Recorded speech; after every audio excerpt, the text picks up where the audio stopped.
Shalom, Bapak, Ibu, dan saudari yang terkasih. Jumpa lagi dalam Sikat Sabda Iman Katolik. Hari Minggu biasa ke-23, Hari Minggu Kitab Suci Nasional, 5 September 2021. Bacaan hari ini dari Injil Markus bab 7 ayat 31 sampai 37. Marilah kita siapkan hati dan pikiran kita untuk mendengarkan sabda Tuhan. Semoga Tuhan beserta kita, sekarang dan selama-lamanya. Inilah Injil Yesus Kristus menurut Markus. Dimuliakanlah Tuhan. Sekali peristiwa, Yesus meninggalkan daerah Tirus dan lewat Sidon pergi ke Danau Galilea di tengah-tengah daerah Dekapolis. Di situ orang membawa kepadanya seorang tuli dan gagap dan memohon supaya Yesus meletakkan tangannya atas orang itu. Maka Yesus memisahkan dia dari orang banyak, sehingga mereka sendirian. Kemudian Yesus memasukkan jarinya ke telinga orang itu, lalu meludah dan meraba lidah orang itu. Kemudian sambil menengadah ke langit, Yesus menarik nafas dan berkata kepadanya, Ephata, artinya terbukalah. Maka terbukalah telinga orang itu, dan seketika itu terlepas pulalah pengikat lidahnya, lalu ia berkata-kata dengan baik. Yesus berpesan kepada orang-orang yang ada di situ, supaya jangan menceritakannya kepada siapapun juga. Tetapi makin dilarangnya mereka, makin luas mereka memberitakannya. Mereka takjub dan tercengang dan berkata, Ia menjadikan segala-galanya baik, yang tuli dijadikannya mendengar, yang bisu dijadikannya berbicara. Demikianlah sabda Tuhan. Terpujilah Kristus. Bapak, Ibu, dan saudari yang terkasih, renungan hari ini akan dibawakan oleh Suster Aprilia Anastasia Yuliani Alma dari Malang.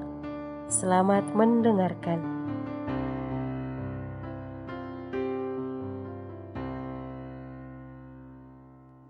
Bapak, Ibu, dan saudara-saudariku yang dikasihi Tuhan, tema renungan kita pada hari ini ialah tentang solidaritas di tengah penderitaan, membawa kesembuhan, pembebasan, dan kebahagiaan.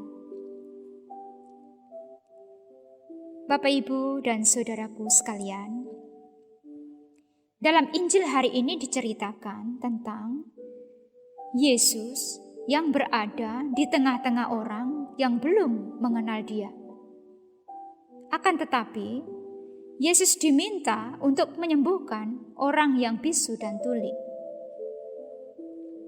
Dan di situ terjadi keanehan, bahwa setelah orang-orang ini sembuh, maka mereka begitu bersemangat untuk menceritakan Yesus dan perbuatan-perbuatan baiknya. Pertanyaannya adalah, mengapa mereka itu begitu bersemangat menceritakan Yesus dan kebaikan-kebaikannya, padahal mereka itu sudah mendapat peringatan dan larangan dari Yesus?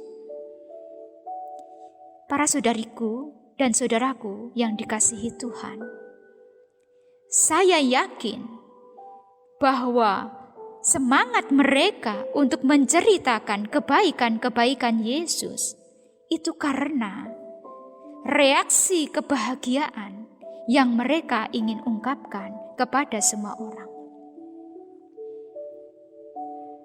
Nah, pernahkah dalam hidup Anda dan saya, Bapak Ibu sekalian, saudaraku yang dikasihi Tuhan, pernahkah Anda merasa bahagia seperti yang pernah dialami oleh orang yang bisu dan tuli?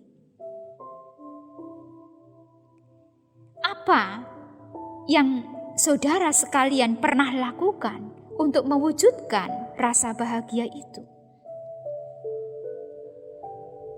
Bapak, Ibu, dan saudara-saudariku yang terkasih, saya sangat yakin Bapak, Ibu, kita semua juga sering mengalami rasa bahagia ini yang kita dapat rasakan dan lalui melalui begitu banyak pengalaman yang kita alami. Nah, pengalaman-pengalaman bahagia ternyata tidak semuanya membuat kita betul-betul bahagia, Bapak Ibu. Ada banyak peristiwa yang membahagiakan justru membuat kita menjadi menderita. Contohnya adalah jika kita bahagia dan kemudian kita lupa diri, atau kita lebih menutup hati, tidak peduli terhadap sesama di sekitar kita. Pada intinya, kita juga jatuh menduduki posisi sebagai orang yang menderita. Pada saat itu, tanpa kita sadari, kita sudah menganggap diri kita, mengumpamakan diri kita, menjadikan diri kita sebagai orang yang bisu dan tuli. Bisu karena apa, para saudara? Bisu karena kita membungkam mulut kita untuk menyampaikan kebenaran-kebenaran yang harus kita sampaikan kepada orang lain. Dengan alasan kita takut disakiti, dengan alasan kita takut dijauhi, dengan alasan kita takut disingkirkan. Tapi kita kemudian menjadi tuli ketika kita menutup hati kita untuk tidak lagi peduli terhadap sesama yang menderita. Kita berlaku cuek, kita menutup mata. Kita tidak mau mendengarkan sesama yang sedang tertekan hidupnya. Mau curhat saja tidak bisa. Disitulah tanpa kita sadari, kita sedang membuat diri kita menjadi tuli. Hati kita tulikan, telinga kita tulikan, hidup kita tulikan. Bapak, Ibu, dan saudara-saudariku yang terkasih, sadar bahwa hal ini sungguh-sungguh sangat penting untuk kita sembuhkan. Maka mari kita bersama-sama dengan penuh kerendahan hati kita datang kepada Tuhan. Biarpun kita sangat menderita, kita datang kepada Tuhan. Kita tidak malu untuk dekat dengan Tuhan. Kita menyadari bahwa kita perlu diubah menjadi orang yang lebih peka dan peduli, bahkan lebih cinta pada kebaikan. Saudara-saudariku yang dikasihi Tuhan, penderitaan bisu, penderitaan tuli akan mudah menghinggapi kita jika kita tidak pernah lagi mau kembali hidup dekat dengan Tuhan dan firman-Nya. Karena kita terlena pada kebahagiaan-kebahagiaan yang terus kita rasakan, akhirnya kita menjadi lupa bahwa kebahagiaan itu sesungguhnya datangnya dari Tuhan. Dan kita perlu mengembalikan kebahagiaan itu juga untuk kepentingan dan kemuliaan nama Tuhan. Saudara-saudariku yang dikasihi dan dicintai Tuhan, marilah dalam renungan ini kita belajar bersama. Kita ikuti teladan Yesus yang biarpun asing di tengah orang yang tidak mengenalnya, kita tetap setia melakukan perbuatan-perbuatan baik yang diajarkannya. Kita mengubah diri kita untuk menjadi orang yang lebih solidaritas dengan sesama. Kita menjadikan diri kita sebagai orang yang mudah terbuka untuk kepentingan sesama yang menderita lebih-lebih. Kita jadikan diri kita sebagai sarana supaya Tuhan mengalirkan berkat-berkat-Nya melalui hidup kita, melalui tangan kita, melalui tutur kata kita, melalui sikap-sikap kita kepada sesama.